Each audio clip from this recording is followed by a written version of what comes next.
조선일보 사설에 대한 비판적 평론, 법치주의와 저널리즘의 관점에서 서론, 사설의 주요 주장과 맥락.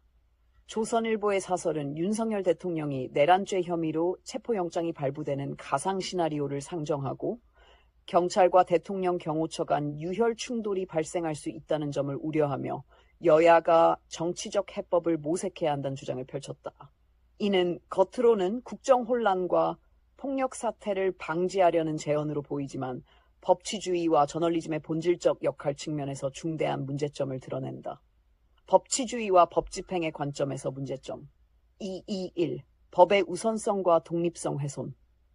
법치주의는 모든 국민, 특히 권력을 가진 자가 법의 지배를 받는다는 원칙이다. 대통령 역시 법 앞에 평등하며 내란죄와 같은 중대한 범죄 혐의가 있다면 이에 대한 법적 절차가 엄격히 집행되어야 한다. 조선일보의 주장은 여야의 정치적 해법을 강조하며 법 집행을 정치적 거래의 대상으로 전락시킨다. 이는 법치주의의 근간을 흔드는 논리로 법의 독립성과 형평성을 훼손할 위험이 있다. 공권력 충돌에 대한 과도한 공포 조장. 사설은 경찰과 경호처 간 유혈 충돌 가능성을 강조하며 법 집행의 정당성을 의도적으로 약화시킨다. 그러나 이는 실제 상황에서 발생 가능성이 낮은 극단적 가정을 바탕으로 한 논리적 비약이다. 공권력 간 충돌은 국가기관의 체계적 통제와 법적 절차를 통해 예방할 수 있는 사안이며 이를 유혈 사태로 단정 짓는 것은 독자의 불안감을 조장하고 법 집행의 정당성을 훼손하는 데 기여할 뿐이다. 3. 비판적 저널리즘의 관점에서 문제점. 1. 권력 감시의 저널리즘적 역할 회피. 저널리즘의 본질적 역할은 권력을 감시하고 법 집행과 관련한 정당성과 투명성을 확보하는 데 있다. 하지만 조선일보는 윤석열 대통령의 혐의에 대한 본질적 문제나 책임을 언급하지 않고 이를 여야 간의 정치적 문제로 환원시켰다. 이는 권력을 비판적으로 감시하기보다는 오히려 권력의 비호에 기여하는 태도로 비칠 수 있다. 3.2. 논의의 초점 흐리기와 독자 혼란 유발. 사설은 법적 절차와 내란죄 혐의라는 중대한 사안을 본질적으로 다루지 않고 추상적이고 감정적인 논조로 독자를 혼란에 빠뜨린다. 정치적 해법이라는 모호한 대안을 제시하면서도 구체적인 방안을 논하지 않아 문제의 본질적 해결에 기여하지 못한다. 3.3. 저널리즘 윤리와 책임감 부족. 사설은 정치적 혼란과 유혈 사태 가능성을 강조하며 사회적 불안을 부추기는 동시에 독자에게 잘못된 메시지를 전달할 위험이 있다. 이는 저널리즘이 지녀야 할 객관성과 사회적 책임감을 저버리는 행위이다. 4. 대안적 관점, 법치와 언론의 역할.